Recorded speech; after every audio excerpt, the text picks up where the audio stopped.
our next guest is Andrew Handel. Now, Andrew is the Director of Education and Workforce Development, Education and Workforce Development Task Force, and the Director of the Center to Protect Free Speech over at ALEC, which is the American Legislative Exchange Council. Quite the mouthful there, but I've got open and in front of me the 2025 ALEC Index of State Education Freedom. I did tweet out earlier a link to it for those of you interested. Welcome to the program, Andrew. Thanks for having me on. Great to be here. Well, the timing was somewhat coincidental from what I understand, or did you do this on purpose? School Choice Week releasing your Index of State Education Freedom.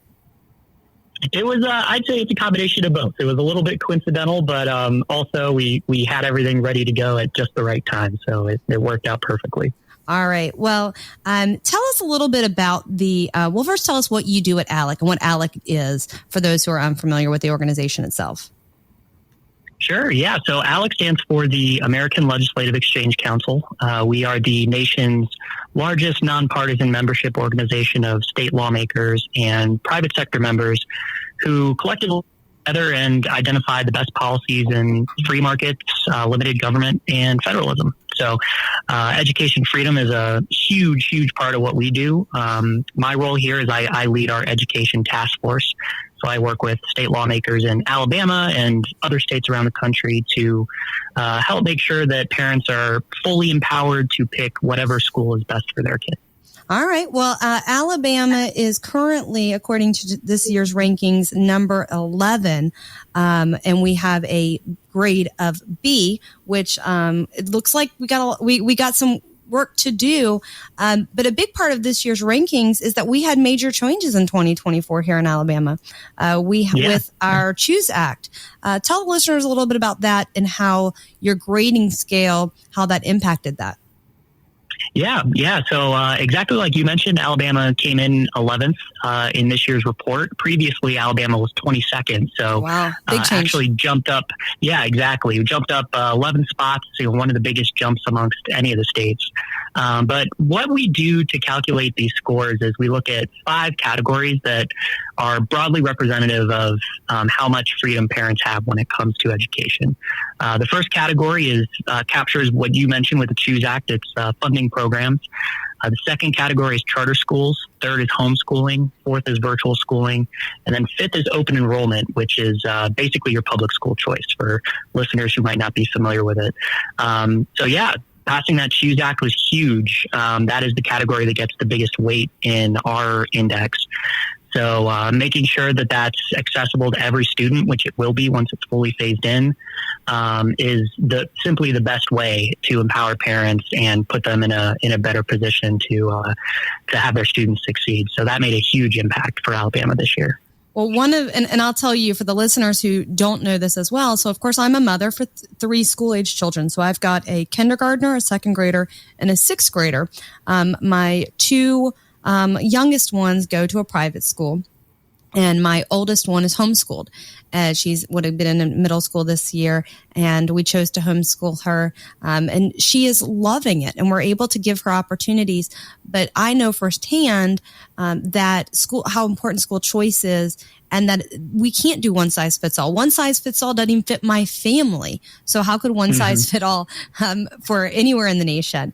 And exactly. So, and that is really what this is about. This is about empowering parents or caretakers if the kid's not living with their parents, but empowering parents specifically to look at their children, look at the school, and not be tied down to a specific building. That's exactly it. Yeah, I could not have put it better myself, April. Especially the example with your own family. That's so true of what we see, in Alabama and other states around the country as well.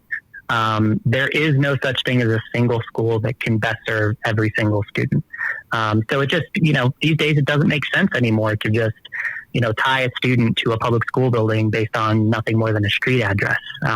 Today we've got, new things like micro schools and learning pods. There's virtual schools, charter schools, home schools. So lots of different choices for parents to pick from. And it's really important that all those be accessible. Well, let's talk about what Alabama could be doing better, right? So we're ranked number 11, which is pretty darn good, but we've got room to grow. What are some of those areas where you see other states doing things that you're like, all right, Alabama, bring it on. Give parents opportunity to do this. Yeah, so Alabama was actually one of the handful of states that scored a 0 in the open enrollment category. And that's because the state does not mandate that school districts have to accept public school transfer students in certain circumstances. So there's a couple of different states that have a 0 there. Alabama is the highest ranking one with a 0. So that's something, doing that could easily put Alabama into the top 5 in these rankings if that was something that the legislature got done. And I think too, just more broadly, working here at ALEC and talking with state lawmakers around the country, open enrollment is something I'm hearing more and more about. I think, lawmakers are starting to pay a little more attention to that. And, there's definitely a growing interest in breaking down these geographic barriers for schools and letting parents have a little more flexibility. If they want to send their kid to a public school, why tie them to just one public school? Why not open it up to other schools in the district or even outside of the district? So that's definitely where I would start for Alabama. There's definitely major improvements that can be made there. Well, one of the things that we hear pushback from Republican lawmakers, and I feel like I've heard it every year that we've talked about school choice, are some schools, they say, okay, but we have qualifications and bringing in other kids. You're not talking about forcing schools to take kids from outside their district, are you? No, it would be a pretty open process. Schools wouldn't have to, accept students if if their classrooms are full and they don't have space. But, we've seen in some states, there might be an open enrollment policy, but Kansas is a good example of this where, public school districts were perhaps playing some games and, rejecting students because they maybe had special needs and, needed more accommodation. So things like that, there's legitimate circumstances where public schools obviously would be able to deny a transfer, but generally we want it to be as open as possible. As open as possible. And in a way, again, if your classroom is full, if your school is full, if you don't have the resources, there are ways and circumstances in which the circumstances are different, but this is not tying kids to a specific building based on the zip code where they live, and giving parents the opportunity to seek what is best for their kids. Tell us a little bit about about what you're seeing. Are you working with Alabama lawmakers on this legislative session, and what do you see as some of your champions and some of the issues you want to champion? Sure. Yeah, we've, talking with Alabama lawmakers, I know, there's definitely an interest in that open enrollment aspect. I can't speak to exactly what they'll pursue or go after this year, but that's definitely a big piece of it. It is something you're talking about. Exactly. Yeah. And then, just more broadly, across the nation, we're seeing other states try to, essentially copycat Alabama now with that CHOOSE Act. We just had Tennessee yesterday. President Trump, got on Truth Social and talked about his support for universal education freedom in Tennessee. And lo and behold, the legislature got it done yesterday. Wow, that's quick turn. Exactly. Yeah. So Governor Lee is expected to sign that soon.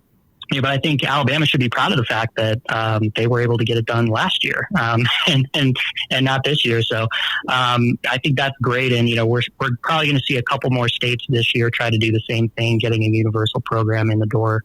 So it's really exciting. And Alabama was, one of the first ones and one of the leaders in this. So that's awesome. Let me talk to you just a moment about homeschooling. And of course, I'm a big fan of homeschooling. My daughter is homeschooled for the first time, and she's a part of a co-op where she's got issue specific teachers for the issues I can't teach. Nobody wants me teaching social science, regular science. Social sciences, we're golden. American history, golden. But she does go to a co-op for things that I'm not as great with. And I love the expansion of homeschooling. I know some concern is when lawmakers approach the ability to give funding for that's going to open the door for government to kind of get involved in that process that a lot of people want to be independent on. When you guys talk about the expansion of homeschooling, how do you protect those homeschooling parents and the rights that they currently have? Yeah. No, you're hitting on a major point that we emphasize with our lawmakers too. And really the most important thing is when, these types of programs are being created, the most important thing is not to overregulate them. When you put too many regulations in there, that's when a lot of times we see homeschool families, intentionally or not, get caught up in those regulations accidentally. So, for example, what I mean by that is, you could have the legislature come in and try to do a cleanup on a bill. Maybe they change a definition and they're not trying to affect homeschoolers, but it does because of the way it's written. It can be weird things like that, but we want homeschool families to have as much autonomy as possible. We want them to be in charge. So here at ALEC, we actually just passed a new model policy that creates kind of like a child tax credit, but for school choice and education expenses. We worked very closely with the homeschool community in drafting that. And so there's other options like that states can pursue, but really the key thing is don't overregulate it, make it as simple as possible so that even homeschool families can come in and keep doing things the way they're doing it, but also, still be able to access those funds like other families do. Absolutely. And I'm looking for those who are just listening. Alabama scores gets 10 points. They're on the homeschooling. They are a low regulation state. However, they could go up one more and get 15 points for a no notice, low regulation state, which would be the goal.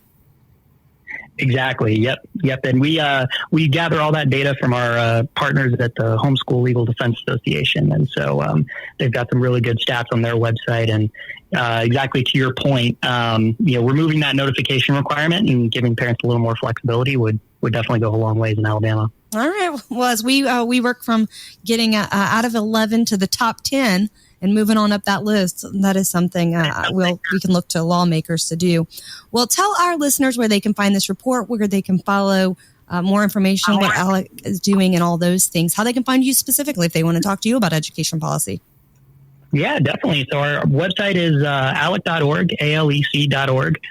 We've got this publication up on that website, and we've also got a number of other model policies, blog posts, not just across education, but also across other policy areas like, tax and health and tech. So there's lots of good stuff on there, and I'd encourage everybody to go check it out. All right. Well, thank you so much. It was a pleasure to talk to you today, and I look forward to having you again.